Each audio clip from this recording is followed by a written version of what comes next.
ملک کی سیاست میں مذہبی کارڈ کب اور کیوں استعمال ہوا؟ پاکستان کی آزادی کے بعد ہماری سیاست میں مذہبی کارڈ ہمیشہ استعمال کیا جاتا رہا ہے اور 1956 کے بعد سے یہ ہمارے آئین کا حصہ بن چکا ہے۔ یا تو مذہبی جماعتوں نے اس کا استعمال کیا اور یا پھر جمہوری حکومتوں کو اقتدار سے بے دخل کرنے کے لیے کچھ غیر جمہوری قوتوں نے انہیں استعمال کیا۔ یہ کارڈ ریاست اور حکومتی سربراہ کے انتخابات میں خواتین کے خلاف 2 بار استعمال کیا گیا۔ پہلے جب محترمہ فاطمہ جناح نے 60 کی دہائی میں صدارتی انتخابات میں ایوب خان کے خلاف الیکشن میں حصہ لیا اور اس کے بعد سابق وزیر اعظم بے نظیر بھٹو کے خلاف 1988 میں استعمال کیا گیا۔ یہاں تک کہ ذوالفقار علی بھٹو نے اپنی جماعت کا آغاز 1967 میں کیا تو پاکستان پیپلز پارٹی کو بائیں بازو کے رہنماؤں کی مخالفت کے بعد اپنے نعرے کو سوشلزم سے اسلامی سوشلزم کرنا پڑا۔ مذہبی جماعتیں قومی اسمبلی کی 3 سے زیادہ نشستیں حاصل نہیں کر سکیں۔ تاہم 1973 کے آئین کو 1956 اور 1962 سے زیادہ اسلامی بنانے کے باوجود بھٹو خود بھی اسلامی دنیا کے ایک مضبوط لیڈر بن کر ابھرے، لیکن مذہبی جماعتوں نے 1977 میں انہیں برطرف کرنے کے لیے مذہبی کارڈ کا استعمال کیا۔ بعد میں ان پر الیکشن میں کچھ سیٹوں پر دھاندلی کا الزام عائد کیا گیا تھا۔ ابتدائی طور پر عبوری حکومت میں نئے انتخابات کے لیے مہم کا آغاز کیا گیا، لیکن پھر بھٹو مخالف تحریک نفاذ مصطفیٰ میں تبدیل ہو گئی۔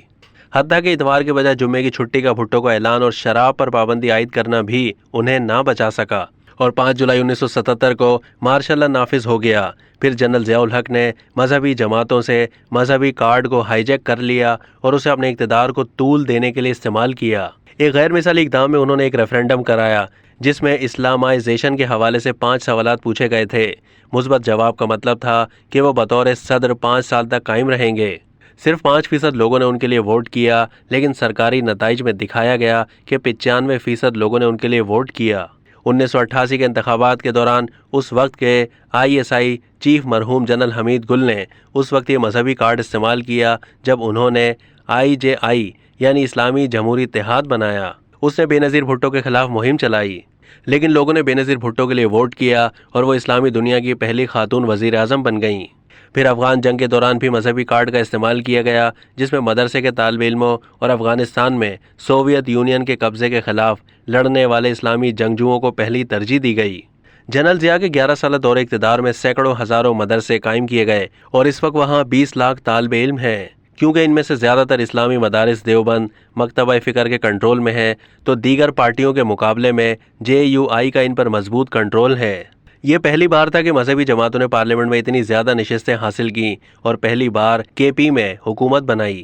9/11 کے بعد جب ریاست نے اپنی پالیسی تبدیل کی تو مذہبی جماعتوں نے امریکہ کی زیر قیادت افغانستان پر حملے سے اپنی حمایت میں فائدہ اٹھایا اور نتیجتاً متحدہ مجلس عمل نے KP میں الیکشن جیت لیا اور شہری سندھ میں بھی دوسری بڑی جماعت بن کر ابھری۔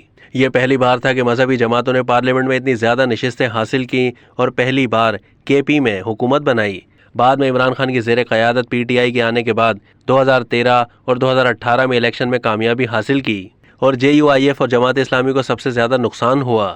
ڈاکٹر علامہ طاہر القادری نے 2 بار مذہبی کارڈ کا استعمال کیا، پہلی بار 2012 میں پاکستان پیپلز پارٹی کے خلاف اور 2014 میں PML نون کے خلاف۔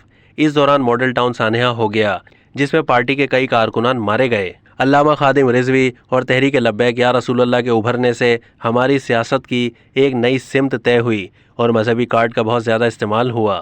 فیض آباد دھرنا اور جس طرح سے انہوں نے 2017 اور 2018 میں اس کا استعمال کیا، اس سے نہ صرف مسلم لیگ نون کو 2018 کے انتخابات میں نقصان پہنچایا بلکہ MQM پاکستان کو بھی کراچی میں نقصان پہنچایا، کیونکہ TLP نے 40,000 سے 60,000 ووٹ حاصل کیے۔ لہٰذا اس طرح کی تحریکیں یا مذہبی کارڈ کا استعمال اکثر جمہوری قوتوں کے خلاف کیا جاتا ہے یا منتخب حکومت کا تختہ الٹ دیا جاتا ہے۔ اب بھی اقتدار پانے یا اقتدار چھیننے کی خاطر مذہب کارڈ کا استعمال کیا جا رہا ہے، جیسا کہ عمران خان جلسوں میں اپنے خطاب کو تھوڑا اسلامک ٹچ دیتے رہتے ہیں۔ اب تک کے لیے اتنا ہی۔ مزید معلومات کے لیے ڈیلی جنگ کے YouTube چینل کو سبسکرائب کیجیے۔